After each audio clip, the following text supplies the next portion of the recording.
Pasangan Pramono Rano baru saja mendeklarasikan kemenangan atas pemilihan Gubernur Jakarta. Untuk mengetahui informasi lebih lanjut, kita tergabung dengan korespondensi Indonesia Mardika Utama. Selamat pagi Dika, kalau tadi saya sempat mendengarkan pernyataan dari Pramono Anung yang sangat optimistis bahwa hasil dari semua lembaga survei maupun juga data yang ada dari Sirekap sudah menunjukkan kemenangan absolut mereka lebih dari 50%. Adakah pernyataan lain yang menarik yang mungkin bisa Anda sampaikan kembali dan poin-poin apa saja yang bisa dielaborasi?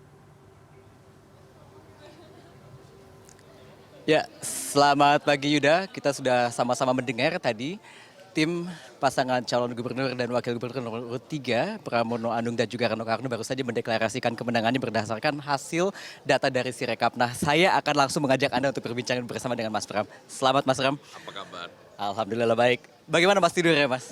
Alhamdulillah semalam saya tidur nyenyak dan cukup walaupun dalam berbagai hal terutama menunggu hasil perhitungan yang ada.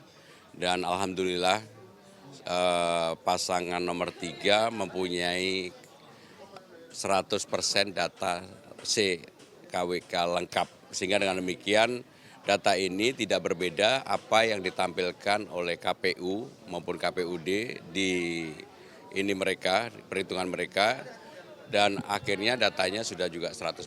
Maka dengan demikian data itulah yang kita gunakan untuk menyampaikan kepada publik bahwa kita sudah di angka 50,07% atau tepatnya 2.183.577.000 atau kelebihan dari 50% plus 2.943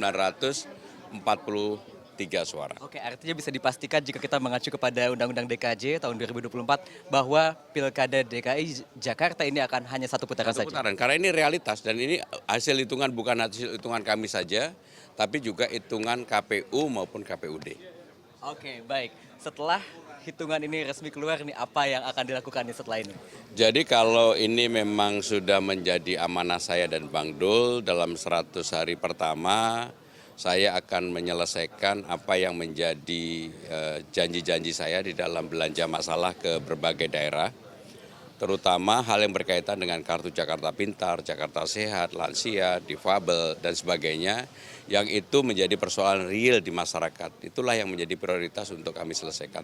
Mas Pram, kalau kita tarik mundur 3 bulan yang lalu, elektabilitas Mas Pram ini masih sangat jauh di bawah. Tetapi hari ini kita sama-sama melihat bahwa raihan suaranya sudah paling tinggi dan dipastikan hanya sudah satu putaran saja. Apa rahasia di balik itu, ada faktor-faktor apa sih Mas? Menurut saya yang paling utama adalah kerja keras dan tim pendukung yang solid, dan kita fokus pada apa yang menjadi target utama dari saya dan Bang Dul, sehingga tidak terlalu banyak hal yang menjadi gimmick-gimmick yang kemudian memecah perhatian publik. Kami fokus untuk menyelesaikan persoalan real yang ada di masyarakat. Jadi itulah yang menurut saya menjadi kata kunci, karena bagaimanapun dalam pemilihan gubernur ini adalah pertarungan figur.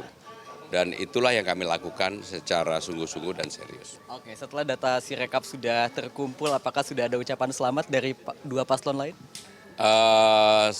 Sampai hari ini sudah banyak yang mengucapkan, tapi saya tidak ingin menyampaikan ke publik. Oke, baik Mas Pram, terima kasih sekali lagi, selamat untuk kemenangannya. Itu tadi wawancara saya dengan Mas Pram, dan saya akan mengajak Anda Yuda untuk juga berbincang bersama dengan sekretaris tim pemenangan dari pasangan calon nomor urut 3, Mas Arya Bima, yang juga sudah bersama saya, dan kita juga akan melihat atau mendalami lagi sebenarnya apa saja sih faktor-faktor yang bisa menjadi pendorong sehingga pasangan nomor 03 ini bisa unggul di dalam Pilkada 2024. Mas, kira-kira apa aja nih? Apakah faktor adanya dukungan dari anak Abah dan juga Ahokers ini menjadi salah satu faktor signifikan, Mas? Yang jelas visi misi Mas Pram ini adalah visi misi rakyat Jakarta. Dari proses pencalonan Mas Pram dan Bang Dul oleh PDI Perjuangan, PDI Perjuangan membaca betul apa kehendak publik, kehendak rakyat Jakarta, dan bagaimana membranding secara strategis di dalam kita memberikan warna Jakarta menyala dengan orange, itu menunjukkan kesadaran bahwa orange adalah simbolisasi dari keberagaman yang ada di Jakarta. walaupun kita dari partai merah, tapi dengan rendah hati menempatkan warna orange sebagai simbolisasi perekat masyarakat Jakarta yang begitu pluralnya. Dengan figur Mas Pram dan Bang Dul ini secara intelektualitas dan secara kompetensi dan kapabilitasnya memenuhi syarat untuk menjawab kehendak keinginan hal apa saja yang menjadi hak-hak dan kewajiban rakyat Jakarta.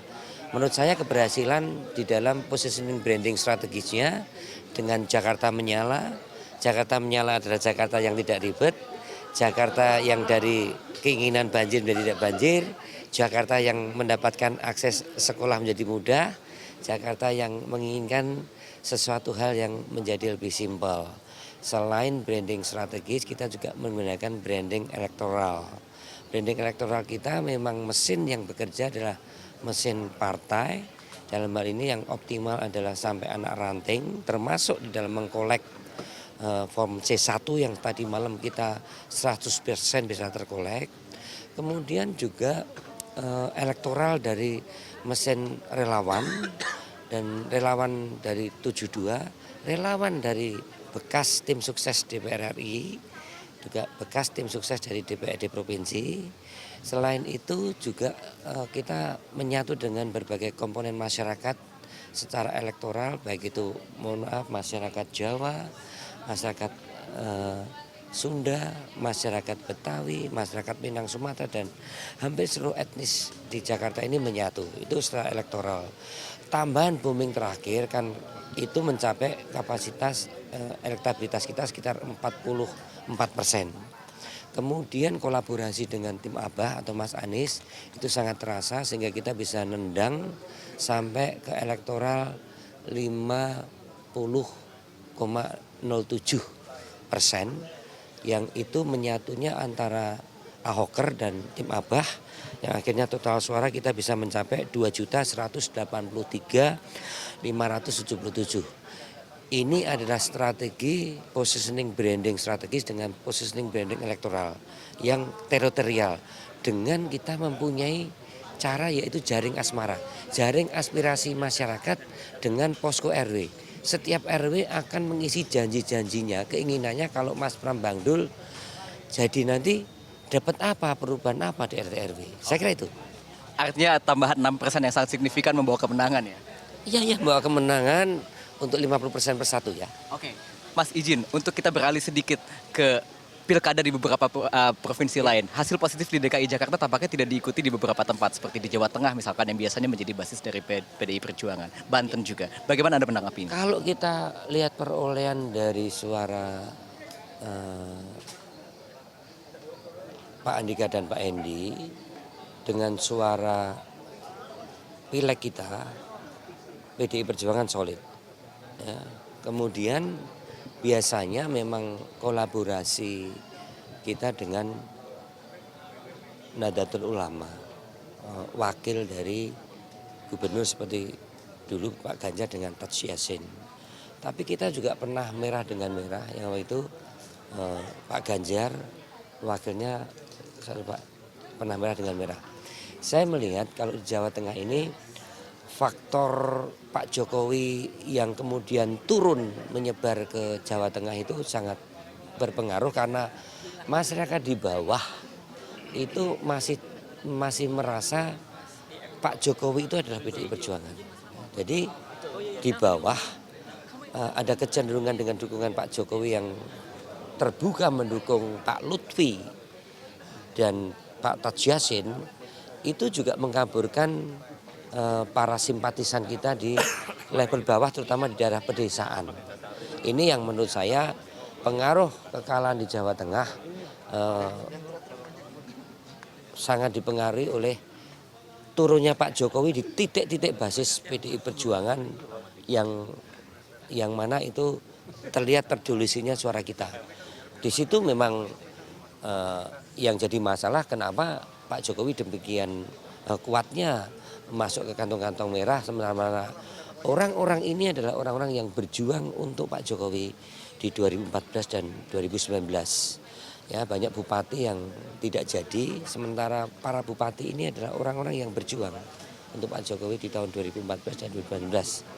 Faktanya demikian, ada beberapa faktor aparat yang langsung mempengaruhi elektoral, terutama ke kepala desa. Kalau secara umum di Pilkada 2024 ini kalau dibandingkan dengan Pilkada sebelumnya, apakah rasio kemenangannya ini naik atau justru turun? Di Jawa Tengah kita masih memegang 17 bupati dari 35. Yang dulunya bupati itu sekitar 25, ada penurunan ya, dari 25 bupati menjadi 17 bupati. Tetapi kita dengan wakil masih cukup mendominasi sebagai basis kandang merah yang dihajar habis-habisan, kita masih fight dan bertahan.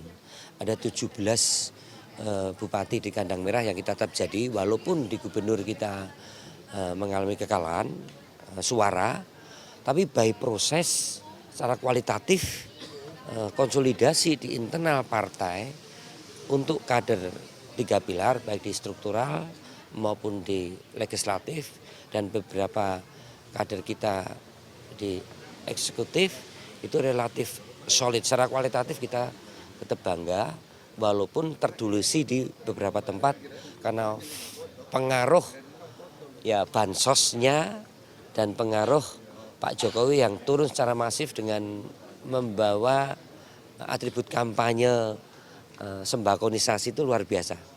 Baik, oke, terima kasih Mas. Itu tadi Yuda keterangan dari Mas Arya Bima terkait dengan faktor-faktor di balik kemenangan Pramono Anung dan juga Rano Karno di DKI Jakarta, dan juga alasan di balik kekalahan PDI Perjuangan di beberapa daerah seperti di Jawa Tengah misalnya. Kembali ke Anda.